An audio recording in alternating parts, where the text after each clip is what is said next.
A man wakes on a foreign shore. Bits of flotsam stranded around him. Debris from his ship, no doubt. As he tries to stand up, he spots a figure no more than a few meters away. Dark hair covering its body. The alien figure wields a cudgel of some sort. But oh, the horror. Canine eyes stare at the sailor as the creature barks. Startled, the man falls on his back as he struggles to free a pistol from his belt. The hammer strikes the prison with a spark, but pulling the trigger produces no other result. Audibly more frustrated, the thing barks again. His only armament ineffective, the man has no other option but to run. Leaving deep prints in the sand, he flees as fast as he can, while the monster keeps barking even louder, with other snarls and howls answering from the woods. The desperate sailor keeps running, but there is no escape. He's stranded on the island of Macumaran, and here the Cynocephalus rule. So, unbeknownst to me, I picked the monster starting with A for my first episode and B for the second, and I decided to keep this trend. Anyway, hi, I'm a crowing cockatrice, and in this video I'll be dissecting the Cynocephalus? Cynocephalus? Cynocephalus? I have no idea how to pronounce it, to be completely honest, so I'll stick with Cynocephalus. This monstrous race has a very long history, appearing in many stories, travel journals, discussions, and many other media. The earliest report seems to be that of Ctesias, a Greek historian from around 500 BC. He claimed that dog-headed humans with black hair all over their body and horses' necks lived in India, and named them, aptly, Cynocephalus, or dog heads. However, due to the high number of times these creatures have been mentioned throughout the ages, and the amount of people who discuss them, many aspects are unclear. One thing is clear though, belief in their existence was very strong. Herodotus added that the Cynocephalus breathed and barked fire, or barked and breathed fire. The sources I read used these words in different order, which does change their meaning a bit. Although, since breathing and barking fire means roughly the same, and the fact that they bark actually holds additional information, I would stick with the latter version. Herodotus also said that they lived in Ethiopia, as reported by ancient Libyans. The Greek traveler Megasthenes also claimed that dog-headed people lived in the mountains of India. They communicated through barking, with their culture revolving around hunting and wearing the skins of their prey. Other notable descriptions of the Cynocephalus come from much later. Marco Polo wrote that these people lived on the Andamanese Islands of the Indian Ocean, where they grew spice, but were savage, not unlike actual wild dogs. Sir John Mandeville, in his travel memoir, The Travels of Sir John Mandeville, in the 14th century placed them on the island of Macumaran, or Nakumara, most likely the Nicobar Isles. He depicted them in many situations, including warring and worship. According to most of the accounts, the Cynocephalus are vegetarians, contrary to what one might deduce from their appearance, but others do say that they are carnivores, and indiscriminate, like most dogs. In some Christian reports, dog-headed people are cured of their deformity upon baptism. The case of a person labeled as abominable is one such example. He lived in the city of cannibals, where every person was afflicted by the monstrous visage, but his curse was lifted when he accepted baptism. Speaking of Christian beliefs, no less than 2 saints were said to have been Cynocephalus. Vincent of Beauvais described Saint Louis IX, a French king, as dog-headed, while the other case is a lot more detailed and widespread. Saint Christopher, the giant who carried the Christ child over the water, originally lived in North Africa, part of a Berber tribe, the Marmaritei. He was captured by Romans around 300 CE, where he accepted baptism and started preaching. Sources differ on whether or not he was cured of his deformity himself, but until the church countered these claims, he was even depicted with a dog head. This was likely the result of 2 aspects of Saint Christopher's life. He was a large man and supposedly had an intimidating appearance, which might have provided fertile grounds to such tales. The other, much more incidental cause was presumably a misinterpretation. He was a Canaanite, or Cananeus in Latin, which is very close to Canineus, or canine. There are numerous other mentions, including several stories, like one where an army pretended to have Cynocephalus within their ranks to intimidate their foes. Yet others discuss whether they are human or animal, or describe non-Christians like the Norse as belonging to this monstrous race. I will not go over each and every one of these. I will, however, list a few similar creatures from other cultures. The Scottish Vulvar is described in the same manner, but is very different from other dog-headed men. He was a hermit and was not aggressive whatsoever, in some cases acting benevolently even. The Vulvar also had brown hair instead of black, but based on medieval artworks, that aspect of the Cynocephalus was not set in stone. The Idbarak of Turkic mythology are a better fit, described as dog-headed with a dark color, living in what is northern Russia today. The ringdog, or huanggu, from the Chinese, guideways through mountains and seas, is also a person with canine visage, but yellow in color. He supposedly inhabits the land of the canines. Huanke interpreted that he is a dog person, but since the latter are just bipedal dogs with clothes, they do not really fit the description of a Cynocephalus. The Chinese Book of Liang also discussed the land of the canines, east of Fusang, which could mean Japan or the Americas.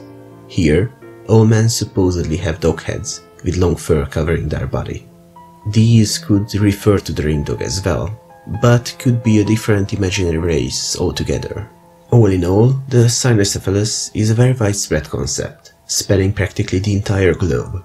It is easy to see why mixing dogs and people is not a hard thing to come up with. Whether the idea of dog-headed people is solely the product of human imagination is up for debate, as it is speculated that lemurs might have influenced these tales. While there might be truth to that to some extent, most of the supposed habitats of these creatures are not even remotely close to Madagascar. Yet lemurs are still worth keeping in mind. Why, you ask? Well, we not only need to establish a realistic look for the Cynocephalus, we have to do so while also establishing ancestry and the probable evolutionary path. Due to the structure of the head, we cannot treat the dog-headed people as hominids. There's just too much difference for it to work without introducing a myriad of other intermediary species and coming up with a suitable ecological niche where such features would prove superior to our faces wouldn't be an easy task. Canids are also out of the question. There are many evolutionary steps necessary for a creature to become bipedal, and no canine on the planet is close to it. Lemurs, on the other hand, lemurs are primates, owing their unique appearance to the isolation of Madagascar from the rest of landmass. Due to their arboreal lifestyle, their front legs already resemble a hand, both in appearance and function.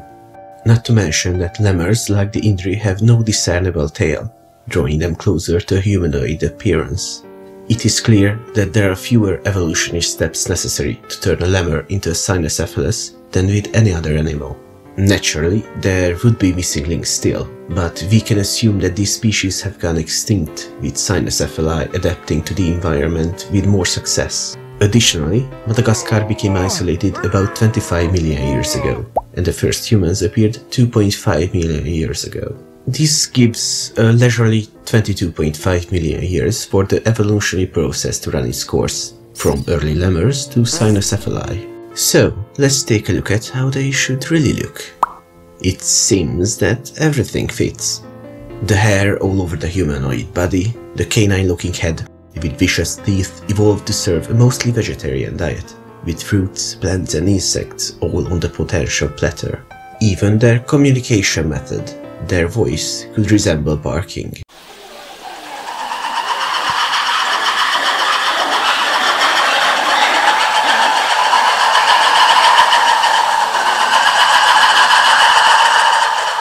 The seemingly more problematic aspect of their Madagascan origins is their much wider habitat range.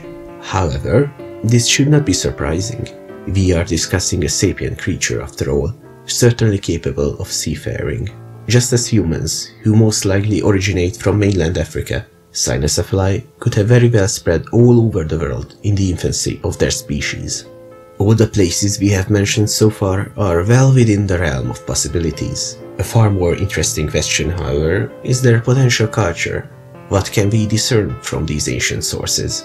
They are most proficient hunters based on Megasthenes' reports, but according to Marco Polo, they do have agriculture, but are unwilling or unable to trade with humans. It is up for debate whether their diet is entirely vegetarian, but it is most likely not the case for all tribes and nations. There are reports of them being carnivorous and indiscriminate. We could deduce that while primarily vegetarian, their appetite must be similar to our own, dining on most edible things.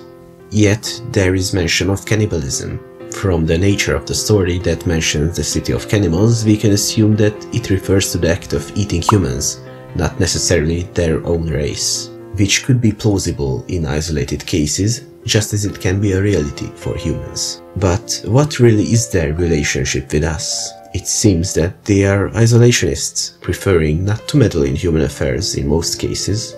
However, there are many examples of interaction, which is, more often than not, hostile.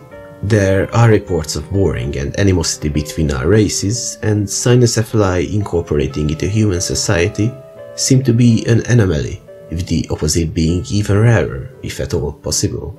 It could be caused by widely different appearances sparking conflict, as humans have a habit of negatively judging those who are dissimilar to us.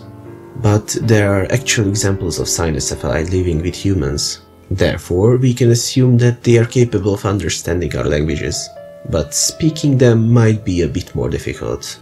Lacking our facial structure and humanoid lips, they most certainly have trouble speaking like we do. However, mimicking our pronunciations could be possible to some extent. While it would very likely be hard to understand, almost incomprehensible at times, but we have to assume that it is at least vaguely correct, with no less than a king, Son Louis IX, passing legislations with a lemur's visage. While earlier reports seem to indicate that their technological development was behind ours, medieval depictions show them at a similar level, wearing clothes and brandishing weapons that humans could have considered modern at the time. They even ride horses. Concerning their religion, this image where they worship a bull statue seems to indicate that there is something, but descriptions lack any substantial detail. Yet they were certainly capable of converting to Christianity, with no less than 3 examples. However, I would not consider the part where they transform into humans upon baptism a reality, as that would be impossible without the involvement of magic or other supernatural forces. And how would they change the world? Well, they already did. I'm not necessarily talking about how the mere thought of their existence provoked many minds over the years, even debating whether they can be considered human or not. No, I'm saying that these tribes, nations, kingdoms even, must have existed. They were most certainly all regular humans, with a bit of added flair to make them more alien, but these people were real. Humans have a tendency to be xenophobic, often giving monstrous features to those unlike them. These Cynocephalus are none other than strangers who were on the wrong side of written history, destroyed nations, strange tribes, and people of the East, even in the case of the East. Cynocephalus are not only an imaginary race, but an exercise in the us versus them mentality humans always had and will have. Yet if they were actually the race I've just described, I cannot definitively say what would happen. We have a history of eradicating other human species, but Cynocephalus are not human, not in a biological sense at least. What's more, if we go by the reports of them, they did survive our ancient warring, perhaps being more capable at fighting us or hiding than other humans were. It is fascinating to wonder what a similarly capable sapient species would change in our culture, our perception. Would they tone down our arrogance, our entitlement to all the Earth's resources? Would our religions change substantially? We would not be the only child anymore. There are creatures that can and will judge us, contrasting our own desires with theirs. Would we be more accepting of our fellow humans, more distrustful towards the Cynocephalus?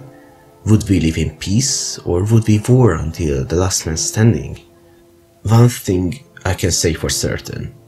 The world would be nothing like the one we live in now, but in what way would it be different, we can only ponder. I'll leave you with that note. Imagine for yourself. Let your thoughts run rampant. Your guess is as good as mine. I am very grateful that you accompanied me on this journey. It is fascinating to discuss the potential of other sapient species. As always, if you have any creatures you'd like me to cover, drop a comment, and I hope to see you next time. Bye.